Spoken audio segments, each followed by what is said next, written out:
প্রিয় বন্ধুরা, নতুন কিছু জানার জন্য আমাদের এই ভিডিওটি পুরোটা দেখুন। প্রশ্ন, মেয়েদের মধ্যে সর্বপ্রথম ঈমান গ্রহণ করেন কে? অপশন: আয়েশা রাদিয়াল্লাহু তাআলা আনহা, খাদিজা রাদিয়াল্লাহু তাআলা আনহা, সাদিয়া রাদিয়াল্লাহু তাআলা আনহা, নাকি হালিমা রাদিয়াল্লাহু তাআলা আনহা? 5, 5, 4, 4, 3, 3, 2, 2, 1, 1, 0, 0. সঠিক উত্তরটি হচ্ছে খাদিজা রাদিয়াল্লাহু তাআলা আনহা। প্রশ্ন, জালিম অর্থ কি? অপশন: ব্যভিচারী, খারাপ, অত্যাচারী, নাকি ভালো? 5, 5, 4, 4, 3, 3, 2, 2, 1, 1, 0, 0. সঠিক উত্তরটি হচ্ছে অত্যাচারী। পরবর্তী প্রশ্ন, অজুর অঙ্গ প্রত্যঙ্গ 3 বার ধৌত করা কি? অপশন: ভালো, সুন্নাত, ফরজ, নাকি নফল?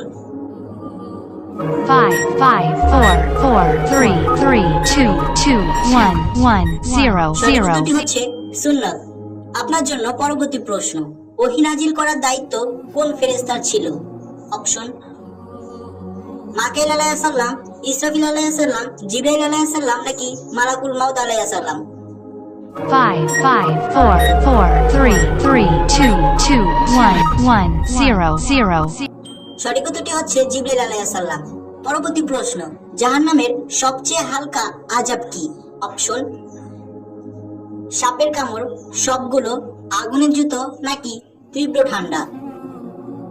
5, 5, 4, 4, 3, 3, 2, 2, 1, 1, 0, 0. সঠিক উত্তরটি হচ্ছে আগুনের জুতো। প্রশ্ন, জাহান্নামের আগুন দুনিয়ার আগুনের কত গুণ বেশি হবে? অপশন: 30 গুণ, 80 গুণ, 70 গুণ, নাকি 90 গুণ? 5, 5, 4, 4, 3, 3, 2, 2, 1, 1, 0, 0. সঠিক উত্তরটি হচ্ছে 70 গুণ। প্রশ্ন, জান্নাত শব্দের অর্থ কি? অপশন: আরাম, চিরশান্তির আগ্রহস্থল, শান্তি, নাকি কোনোটি নয়? 5, 5, 4, 4, 3, 3, 2, 2, 1, 1, 0, 0. সঠিক উত্তরটি হচ্ছে চিরশান্তির আগ্রহস্থল। প্রশ্ন, কাকে ইলমের শহর বলা হয়? অপশন: ইব্রাহিম আলাইহিস সালাম, মুহাম্মদ সাল্লাল্লাহু আলাইহি ওয়াসাল্লাম, আলী রাদিয়াল্লাহু তাআলা আনহু, নাকি আদম আলাইহিস সালাম? 5, 5, 4, 4, 3, 3, 2, 2, 1, 1, 0, 0.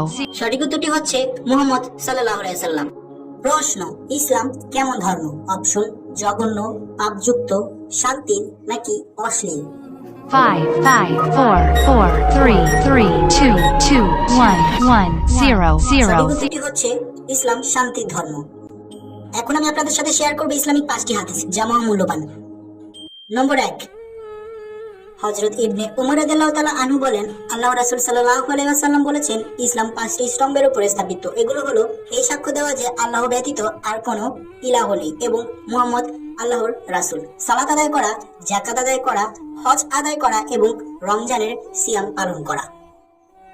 নম্বর 2, আবু হুরায়রা রাদিয়াল্লাহু তাআলা আনহু হতে বর্ণিত, তিনি বলেন, রাসূল সাল্লাল্লাহু আলাইহি ওয়াসাল্লাম বলেছেন, যে তার হালাল রোজগার থেকে একটি খেজুর পরিমাণ দান করবে, আল্লাহ তা কবুল করবেন এবং আল্লাহ হালাল বস্তু ছাড়া কিছুই গ্রহণ করেন না, আর আল্লাহ তা তার ডান হাতে গ্রহণ করবেন। অতঃপর তার দানকারীর জন্য তা প্রতিপালন করতে থাকবেন, যেরূপ তোমাদের কেউ তার অশ্ব শাবককে লালন পালন করতে থাকে, অবশেষে একদিন তা পাহাড় সমতুল্য হয়ে যায়। নম্বর 3, আবু হুরায়রা রাদিয়াল্লাহু তাআলা আনহু হতে বর্ণিত, রাসূলুল্লাহ সাল্লাল্লাহু আলাইহি ওয়াসাল্লাম বলেছেন, বান্দা যখন সিজদায় থাকে তখন তার রবের সবচেয়ে নিকটবর্তী হয়, কাজেই তোমরা সিজদায় গিয়ে বেশি করে দোয়া করো। নম্বর 4, হযরত আনাস রাদিয়াল্লাহু তাআলা আনহু বলেন, আল্লাহর রাসূল সাল্লাল্লাহু আলাইহি ওয়াসাল্লাম বলেছেন, যার মধ্যে 3টি গুণ রয়েছে সে ঈমানের স্বাদ অনুভব করবে। ক, তার কাছে অন্য সবার তুলনায় আল্লাহ ও রাসূল সাল্লাল্লাহু আলাইহি ওয়াসাল্লাম প্রিয়তর হয়। খ, কাউকে ভালোবাসলে আল্লাহর জন্যই ভালোবাসে। গ, আগুনের ফিরে যাওয়াকে যেমন অপ্রিয় জানে, কুফরিতে ফিরে যাওয়াকে তেমনি অপ্রিয় মনে করে। নম্বর 5, আবু হুরায়রা রাদিয়াল্লাহু তাআলা আনহু হতে বর্ণিত হয়েছে, রাসূলুল্লাহ সাল্লাল্লাহু আলাইহি ওয়াসাল্লাম বলেছেন, প্রত্যহ যখন সূর্য ওঠে মানুষের শরীরে প্রত্যেক গ্রন্থির সদকা দেওয়া অবশ্য কর্তব্য। দুজন মানুষের মাঝে ইনসাফ করা হচ্ছে সদকা। কোন আরোহীকে তার বাহনের উপর আরোহণ করতে বা তার উপর বোঝা ওঠাতে সাহায্য করা হচ্ছে সদকা। ভালো কথা হচ্ছে সদকা এবং কষ্টদায়ক জিনিস রাস্তা থেকে সরানো হচ্ছে সদকা।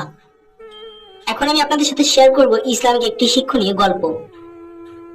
হযরত মুসা আলাইহিস সালাম একদিন আল্লাহর কাছে জানতে চাইলেন তার সাথে জান্নাতে কে থাকবে। উত্তরে আল্লাহ পাক বললেন, তোমার সাথে জান্নাতে থাকবে এক কসাই।